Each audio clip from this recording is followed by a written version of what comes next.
दोस्तों आज का हमारा टॉपिक है सिंधु नदी तंत्र। तो आइए सिंधु नदी तंत्र के बारे में पढ़ते हैं। सिंधु नदी का जो उद्गम होता है वो सिंगिंग खम्बान नामक धारा से होता है, जो चीन में एक नदी है।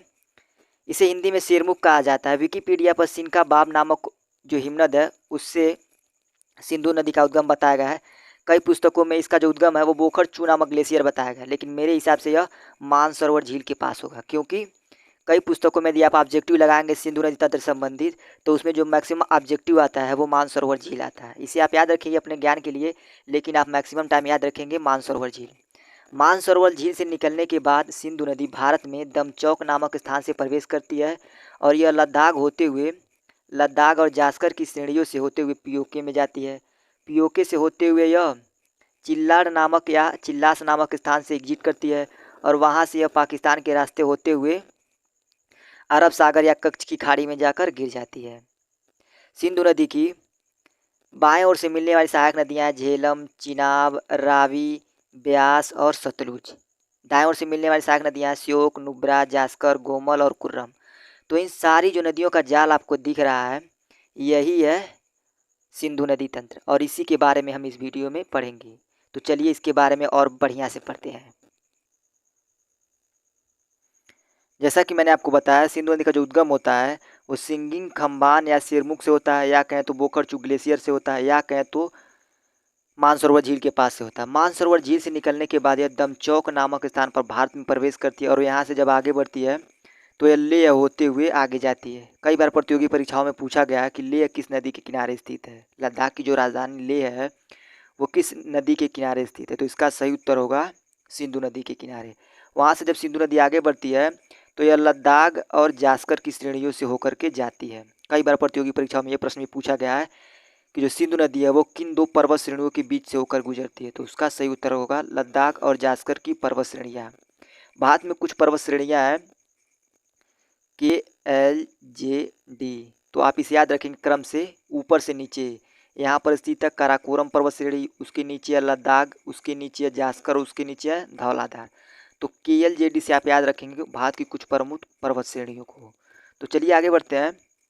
जब नदी जास्कर और लद्दाख की पर्वत श्रेणियों से होकर के गुजरती है तो उसको दाएं तरफ से एक उसकी सहायक नदी मिलती है जिसका नाम है श्योक नदी। वो रीमो कीमानी से निकलती है और दाएं तरफ से आकर के सिंधु नदी में मिल जाती है। और श्योक नदी की एक सहायक नदी है नुब्रा, जो सियाचिन ग्लेशियर से निकलती है और आकर के श्योक नदी में मिल जाती है। तो कई बार यह पूछा भी गया कि श्योक और नुब्रा किसकी सहायक नदियाँ, तो उसका सही उत्तर होगा सिंधु नदी की।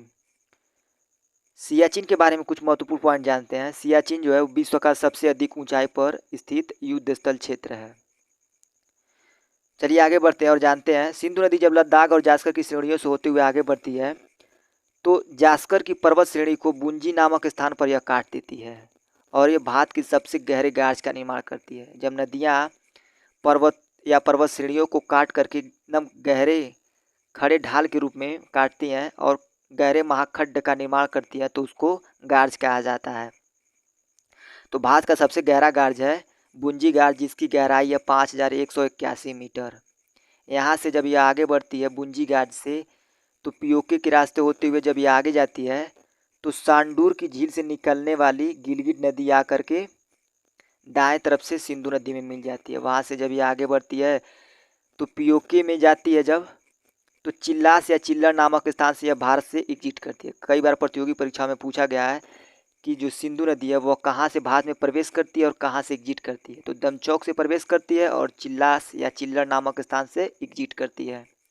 वहाँ से जब ये आगे बढ़ती है तो उसको दाएं तरफ से एक सहायक नदी मिलती है जिसका नाम है काबुल नदी, वो आकर के सिंधु नदी में मिल जाती है। वहाँ से जब सिंधु नदी आगे बढ़ती है तो सुलेमान पर्वत से निकलने वाली दो प्रमुख नदियाँ गोमल और कुर्रम आकर के दाएं तरफ से मिल जाती है। वहाँ से जब सिंधु नदी आगे बढ़ती है तो मिठानकोट के पास उसकी पंचनद आकर के उसमें मिल जाती हैं और वहाँ से जा कर के अरब सागर या कच्छ की खाड़ी में जाकर गिर जाती है। तो महत्वपूर्ण पॉइंट से आप याद रखेंगे मिठानकोट के पास पंचनद नदियाँ झेलम, चिनाब, रावी, व्यास और सतलुज आकर के इसमें मिल जाती हैं। तो आइए इसकी सहायक नदियों के बारे में पढ़ते हैं। सिंधु नदी की सबसे बड़ी सहायक नदी है चेनाब नदी, जिसका उद्गम जो होता है वो बारालाचा दर्रे के पास होता है। चंद्र और जो भागा दो सहायक इसकी धाराएं हैं वो बारालाचा दर्रे के पास से निकलती हैं और आकर के तंडी नामक स्थान पर, जो हिमाचल प्रदेश में स्थित है, आपस में मिल जाती हैं और यहाँ से उद्गम होता है चिनाब नदी का। यहाँ पर इसको चंद्रभागा नाम से भी जाना जाता है। कई बार प्रतियोगी परीक्षाओं में पूछा गया है कि चिनाब नदी का एक अन्य नाम क्या है, तो उसका सही उत्तर होगा चंद्रभागा। तो आप इसे याद रखेंगे, महत्वपूर्ण पॉइंट है। वहाँ से जब चिनाब नदी आगे बढ़ती है तो झुंग नामक स्थान पर इसको एक सहायक नदी मिलती है जिसका नाम है झेलम नदी। तो झेलम और चिनाब का जो संगम होता है वो झुंग के पास होता है। तो आइए झेलम नदी के बारे में पढ़ते हैं। झेलम नदी का जो उद्गम होता है वो बैरीनाग झील से होता है और यह भारत की सबसे बड़ी मीठे पानी की झील बूलर झील से होकर के गुजरती है। तो ध्यान रखिएगा, कई बार प्रतियोगी परीक्षाओं में पूछा भी जाता है कि झेलम नदी किस झील में जाकर के गिरती है, तो उसका सही उत्तर होगा बूलर झील। वहाँ से जब आगे बढ़ती है तो इसी के किनारे स्थित है जम्मू और कश्मीर की राजधानी श्रीनगर। इसकी एक प्रमुख सहायक नदी है किशन गंगा, जो आकर के झेलम नदी में मिलती है। तो कई बार प्रतियोगी परीक्षाओं में यह पूछा जाता है कि किशन गंगा परियोजना किस नदी पर स्थित है, तो उसका सही उत्तर होगा किशन गंगा परियोजना किशन गंगा नदी पर है। वहाँ से झेलम नदी आगे बढ़ती है और झुंग नामक स्थान पर आकर के चेनाब नदी में मिल जाती है। वहाँ से जब चेनाब नदी आगे बढ़ती है तो रोहतांग दर्रे से निकलने वाली रावी नदी आकर के सराय सिद्धू के पास आकर के रावी नदी में मिल जाती है, चेनाब नदी में मिल जाती है।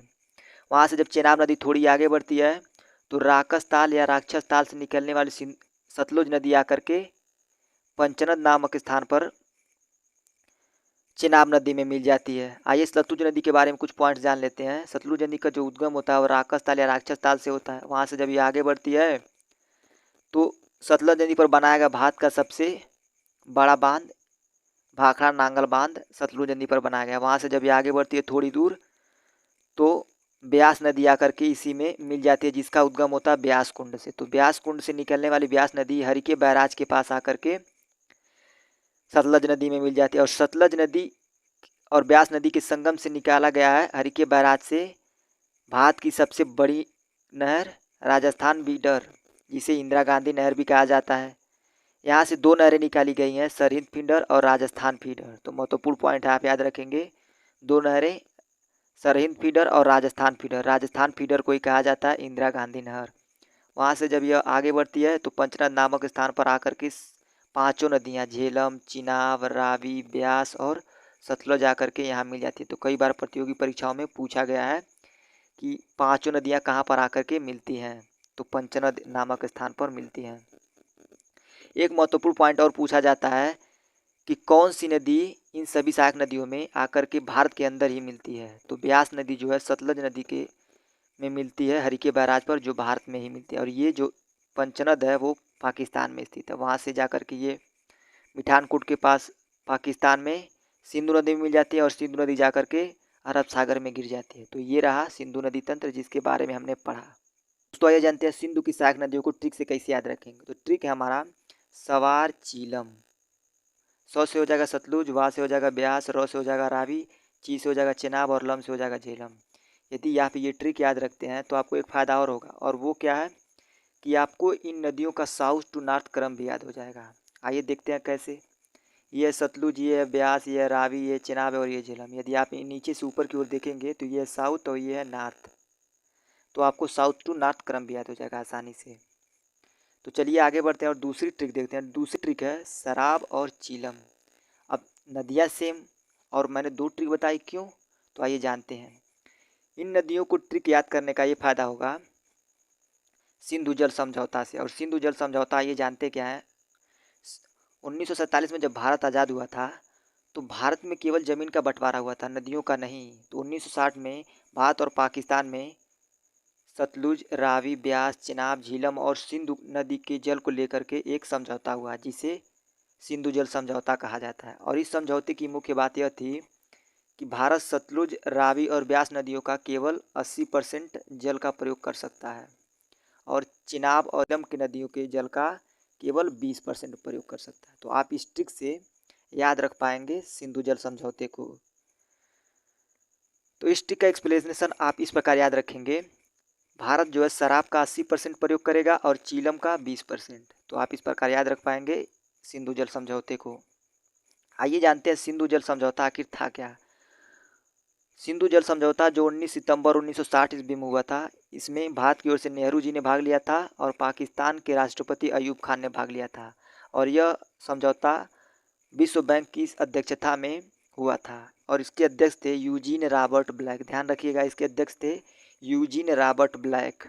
इसमें नदियों को 2 भागों में बांटा गया था। आइए देखते हैं किस आधार पर।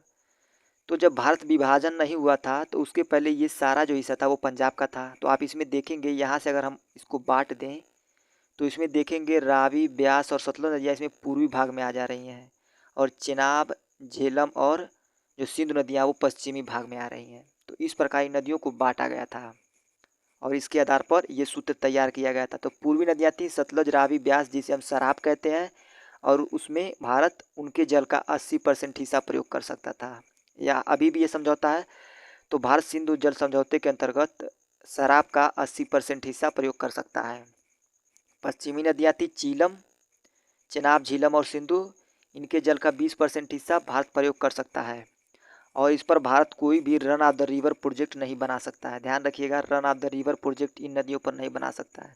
इसका मतलब ये हुआ कि भारत जो है इन नदियों पर कोई भी ऐसा बांध नहीं बनाएगा जिससे इन नदियों का पानी रुके। इन नदियों का केवल 20% ही भारत स्टोर कर सकता है।